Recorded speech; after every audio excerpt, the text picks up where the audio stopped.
Hey there, friends and followers. One question that usually comes up when I speak to people considering relocating here to the Ocala area is, what does the crime or the overall criminal activity look like here? Well, this video is intended to not only outline that, but also play some insight on what to expect here. Stay tuned.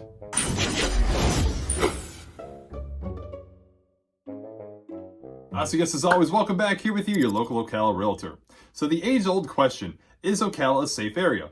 Well, the answer can hardly ever be as black or white as a yes or no, as there's many other factors involved that have to be taken into consideration. Crime happens everywhere, every day here in the United States and can vary significantly depending on various factors, such as population size, socioeconomic conditions, urbanization, and law enforcement efforts. It's important to note that generalizations about crime can only provide a broad overview and may not accurately reflect the specific conditions of any particular area. Additionally, understanding the specific dynamics of crime in a particular area requires a more detailed analysis of local factors and stats, which is what I'm going to try to outline here for you guys today. Criminal activity is generally broken down into 5 main categories. Property crimes, offenses against someone else's property, the unlawful taking of or damaging of. Violent crimes, the use of force, threat, or intimidation resulting in physical harm or fear of harm. Drug-related crime, the involving production, distribution, carrying, sale, or consumption of illegal substances. White-collar crimes, non-violent crimes typically in a business or professional setting like identity theft, embezzlement, or money laundering. And cyber crimes, anything involving criminal activity through electronic devices or the internet. Now, the wonderful individuals over at the Ocala Police Department have compiled a great resource in which to track and be made aware of the various crimes happening in the greater Ocala area. For example, going back over the last 4 weeks and taking a look at what has occurred in our area, the following information can be true. The biggest chunk of crimes committed was larceny, which is essentially the theft of other people's belongings. Following that were drugs and alcohol related crimes and assault of some sort. The next biggest occurring offensive reported were crimes such as disturbing the peace, vandalism, fraud, and burglary. If the breaking down of what crimes occurred wasn't cool enough, you can actually see where the crimes had taken place as well as track the proximity of the crime to either a specific location you're living in or considering moving to. Another great resource offered here is the ability to receive immediate alerts of when crimes are reported or called in radius to a specific location. There's also an option to receive a link detailing out state sex offenders within a given area within those links.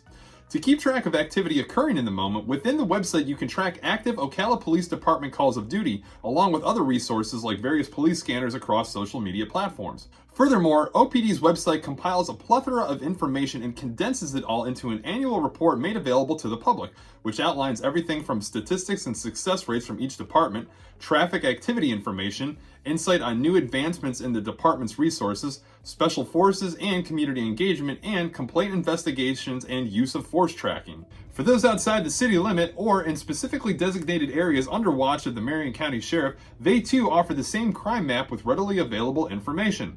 Looking back at the last 4 weeks, we also see the top 3 previously mentioned crimes as most relevant, this time with drugs and alcohol taking the number 1 spot and larceny and assault to follow as the runner-up. Theft, fraud, and burglary following them, and again a similar suit.